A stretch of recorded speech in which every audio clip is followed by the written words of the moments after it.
ಎಲ್ಲ ನನ್ನ ಆತ್ಮೀಯ ಸ್ನೇಹಿತರಿಗೆ ನನ್ನ ನಮಸ್ಕಾರಗಳು. ನಾನು ನಿಮ್ಮ ಪ್ರೀತಿಯ ಸೋಮಶೇಖರ್ ಮನುಗುಳಿ.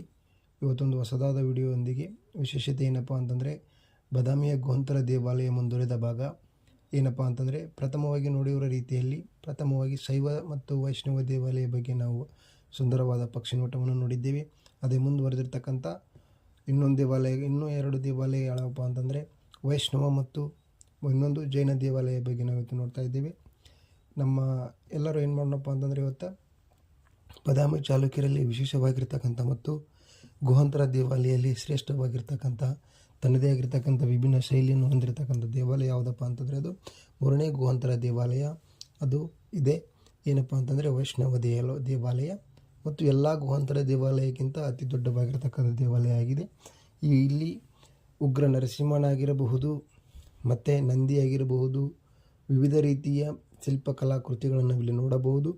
ಅಷ್ಟೇ ಅಲ್ಲದೆ ಹರಿಹರನು ಶೇಷನಾಗನ ಮೇಲೆ ಕುಳಿತಿರುವ ಮತ್ತು ನರಸಿಂಹನು ಎಲ್ಲರನ್ನು ನಾವು ಇಲ್ಲಿ ನೋಡಬಹುದು ಅಂತ ಹೇಳ್ಬೋದು. ಅಷ್ಟೇ ಅಲ್ಲದೇನಪ್ಪ ಅಂತಂದ್ರೆ ಈ ವೈಷ್ಣವ ದೇವಾಲಯ ಅತಿ ದೊಡ್ಡ ದೇವಾಲಯ ಆಗಿದೆ ಅಂತ ಸಹ ಹೇಳಬಹುದು. ಮಂಗಳೇಶನ ಕಾಲಾವಧಿಯಲ್ಲಿ 6 ಮತ್ತು 7ನೇ ಶತಮಾನದ ಕಾಲಾವಧಿಯಲ್ಲಿ ನಿರ್ಮಾಣವಾಗಿರ್ತಕ್ಕಂಥ ಈ ವೈಷ್ಣವ ದೇವಾಲಯ ಅದು ಗುಹಾಂತರ ದೇವಾಲಯಕ್ಕೆ ತನ್ನದೇ ಆಗಿರ್ತಕ್ಕಂಥ ಕೊಡುಗೆಯನ್ನು ನೀಡಿದೆ ಅಂತ ಹೇಳ್ಬೋದು. ವಿಶಾಲವಾಗಿರ್ತಕ್ಕಂಥ ಕಂಬಗಳು ಮತ್ತು ಮಂಟಪಗಳು, ಅದೇ ರೀತಿ ಮೇಲಿನ ಚಾವಣಿಯ ಕೆತ್ತನೆಗಳು ಎಲ್ಲವೂ ಕೂಡ ಏನಾಗಿದೆಯಪ್ಪ ಅಂತಂದರೆ ಪ್ರವಾಸಿಗರನ್ನು ಆಕರ್ಷಣೆ ಮಾಡ್ತಕ್ಕಂಥ ಒಂದು ಪ್ರಮುಖ ಕೇಂದ್ರವಾಗಿದೆ ಅಂತ ಹೇಳ್ಬೋದು. ಅಷ್ಟೇ ಅಲ್ಲದೆ ಏನಪ್ಪ ಅಂತಂದ್ರೆ ಈ ಗುಹಾಂತರ ದೇವಾಲಯದಲ್ಲೂ ಕೂಡ ಏನಪ್ಪ ಅಂದರೆ ನಂದಿಯನ್ನು ಶಿವಲಿಂಗವನ್ನು ಆರಾಧನೆ ಮಾಡ್ತಕ್ಕಂಥ ಸ್ಥಳವಿದೆ ಅಂತ ಹೇಳ್ಬೋದು. ಹೆಸರೇನೇನಪ್ಪ ಅಂದರೆ ವಿಷ್ಣುವಿನ ಆರಾಧಕರು ವಿಷ್ಣುವನ್ನು ಏನು ಮಾಡ್ತಾರಪ್ಪ ಅಂತಂದರೆ ತಮ್ಮ ನಿಜವಾದ ದೇವರಿಂದ ಏನು ಮಾಡ್ತಾರಪ್ಪ ಅಂದರೆ ಕರೀತಾರ ಅಂತ ಹೇಳ್ಬೋದು.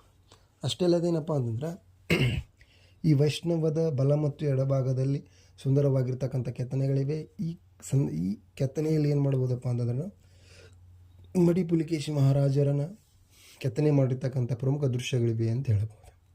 ಅವು ಎಡಭಾಗದಲ್ಲಿ ಮತ್ತು ಬಲಭಾಗದಲ್ಲಿ ನಾವು ಈಗ ನೇರವಾಗಿ ಹೋಗ್ತಿರ್ತೀವಲ್ಲ, ಈಗ ಕಂಬಗಳ ಅಂತ ನೇರವಾಗಿ ಒಂದು ಅಂಕಣದಲ್ಲಿ ಏನಾಗಿದೆಯಪ್ಪ ಅಂತಂದರೆ ಸುಂದರವಾಗಿರ್ತಕ್ಕಂಥ ಕಲಾತ್ಮಕ ಪುಲಿಕೇಶಿಯ ಚಿತ್ರಗಳನ್ನು ಕಾಣಬಹುದು ಅಂತ ಹೇಳ್ಬೋದು. ಅದೇ ರೀತಿ ಏನಪ್ಪ ಅಂದರೆ ಉಗ್ರ ನರಸಿಂಹ ಆಗಿರ್ಬೋದು, ಹರಿಹರ ಆಗಿರ್ಬೋದು ಮತ್ತು ಶೇಷನಾಗನ ಚಿತ್ರಗಳನ್ನು ಕಾಣಬಹುದು. ಅದೇ ರೀತಿ ಏನಪ್ಪ ಅಂತಂದರೆ ಮೇಲ್ಚಾವಣಿಯಲ್ಲಿ ವಿಭಿನ್ನ ರೀತಿಯ ಬಳ್ಳಿಗಳ ಆಕಾರದ ಚಿತ್ರಗಳು ಕೂಡ ಇವೆ ಅಂತ ಹೇಳ್ಬೋದು.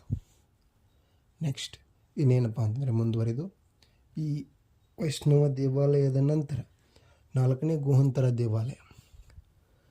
4ನೇ ಗುಹಾಂತರ ದೇವಾಲಯ ಏನಪ್ಪ ಅಂತಂದ್ರೆ ಈಗ ತೋರಿಸ್ತಕ್ಕಂಥ ದೃಶ್ಯ ಅದೇ ಏನಪ್ಪ ಅಂತಂದರೆ ಇನ್ನು ಮುಂದುವರೆದು ಇಲ್ಲಿ ಏನೀಗ ನೆಕ್ಸ್ಟ್ ಈಗ ಹೋಗ್ತಾ ಇದ್ದೀವಲ್ಲ, ಅಲ್ಲಿಂದ ಹೋಗಿ ಮುಂದ್ಗಡೆ ನೇರವಾಗಿ ಏನಪ್ಪ ಅಂದರೆ ಅಗಸ್ತ್ಯ ಮುನಿಗಳ ಕೊಳವನ್ನು ಕಾಣ್ತೀವಿ ನಾವು.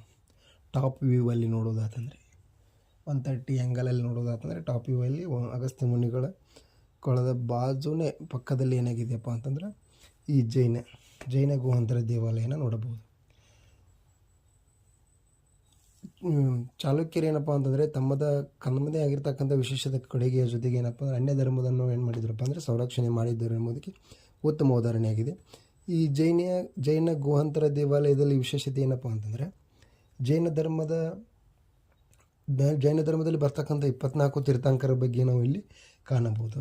ಪ್ರಪ್ರಥಮವಾಗಿ ಏನಪ್ಪ ಅಂತಂದರೆ ಋಷಭನಾಥನಿಂದ ಮತ್ತು ಪಾರ್ಶ್ವನಾಥನವರೆಗೆ ಎಲ್ಲಿವರೆಗೆ 24 ತೀರ್ಥಂಕರಾಗಿರ್ತಾರಲ್ಲ, ತದನಂತರದಲ್ಲಿ ಬರ್ತಕ್ಕಂಥ ಯಾರಪ್ಪ ಅಂದರೆ ಅಶ್ವಸೇನ ಮಗನಾಗಿರ್ತಕ್ಕಂಥ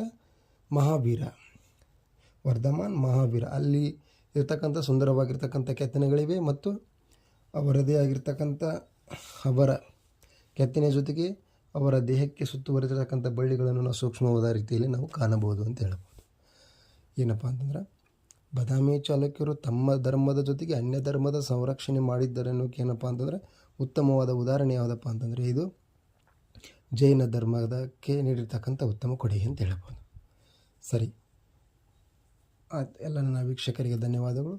ನೆಕ್ಸ್ಟ್ ಏನಪ್ಪ ಅಂತಂದ್ರೆ ಮುಂದಿನ ವಿಡಿಯೋದೊಂದಿಗೆ ನಾವು ಸಿಗೋಣ. ಮುಂದೆ ಏನಪ್ಪ ಅಂತಂದ್ರೆ ಇನ್ನು ಬಾದಾಮಿಯ ಗುಹಾಂತರ ದೇವಾಲಯವನ್ನು ಮುಗಿದ ನಂತರ ಎಲ್ಲ ವಿಭಿನ್ನವಾಗಿರ್ತಕ್ಕಂಥ ಬಾದಾಮಿಯ ಎಲ್ಲ ಕೋಟೆಗಳನ್ನು ಮತ್ತು ಅಗಸ್ತ್ಯ ಮುನಿಗಳ ಕೆರೆಗಳನ್ನು ನೋಡೋಣ. ಇಲ್ಲಿವರೆಗೆ ನೋಡಿರ್ತಕ್ಕಂಥ ಎಲ್ಲರಿಗೂ ನನ್ನ ಹೃತ್ಪೂರ್ವಕ ವಂದನೆ, ಅಭಿನಂದನೆಗಳನ್ನು ಹೇಳ್ತಾ ಈ ವಿಡಿಯೋನ ಇಲ್ಲಿ